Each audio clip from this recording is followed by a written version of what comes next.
कथा सुनना पहली भक्ति है। प्रथम भगति संतन कर संगा। सत्संग में बैठना पहली भक्ति, बैठना ही भक्ति है। दूसरी रतिमम कथा प्रसंगा, फिर भगवान की कथाओं में रुचि होना, ये दूसरी भक्ति है। गुरु पद पंकज सेवा, तीसरी भक्ति है। गुरु संतों की आज्ञा का, माता पिता गुरुजनों की सेवा करना। गुरुजनों में माँ पिता दादा दादी जो भी बड़े हैं सब गुरुओं में आते हैं। काका काकी सब जो गाँव के बड़े हैं वो सब गुरुजनों में आते हैं। उनकी प्रसन्नता लेना, उनके गुणों को गाना चौथी भक्ति है। गाया भी करो, जैसे हम गाते हैं ना तो आप पीछे दोहराया करो, टूटा फूटा, तभी तो अच्छे बनोगे, सीखोगे तभी तो। बच्चे भी गाया करो। चौथी भक्ति मम गुण गण करे कपट तजिगान। भगवान राम कहते हैं शबरी मैया से, कह रहे हे मैया मेरी चौथी भक्ति है, कपट छोड़कर, छल छोड़कर, मुक्त कंठ से हृदय खोल कर मेरे गुणों को गाना, कीर्तन गाना, बिल्कुल बेशर्मा होके गाना। ऐसे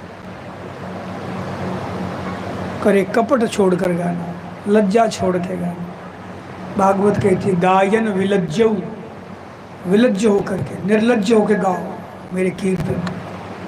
कौन क्या कहेगा बिल्कुल संकोच मत करो। उनके कहने से कोई काम सरेगा तो है नहीं, और भगवान से खोटी रह जाएगी। खूब दिल खोल के गाओ भगवान, बल्कि सबको अच्छा लगेगा। ऊंचे स्वर में गाओ, उच्चे ही।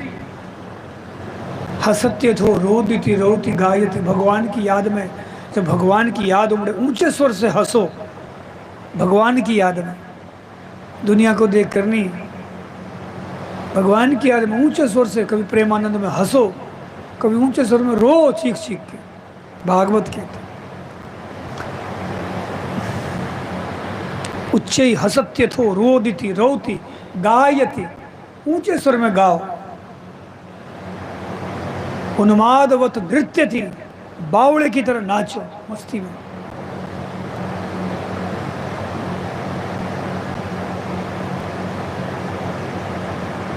उन्मादवत नृत्य थी, लोकबाह्य, दुनिया कहाँ है कौन है सब भूल जाओ।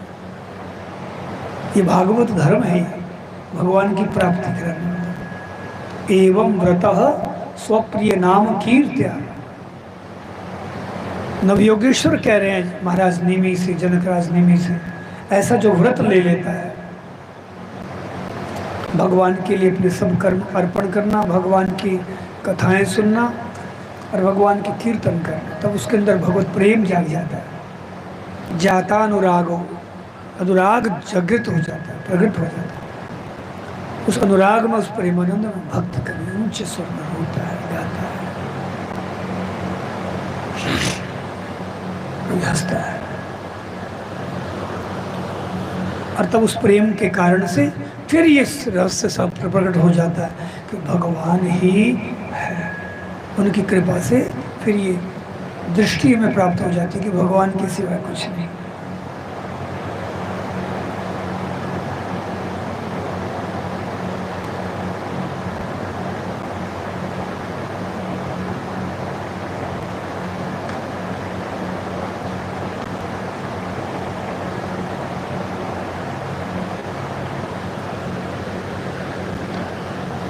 और जीवन की पूर्णता हो जाती है, कृतार्थ हो जाता है, आनंद ही आनंद, दसों दिशा उसके लिए।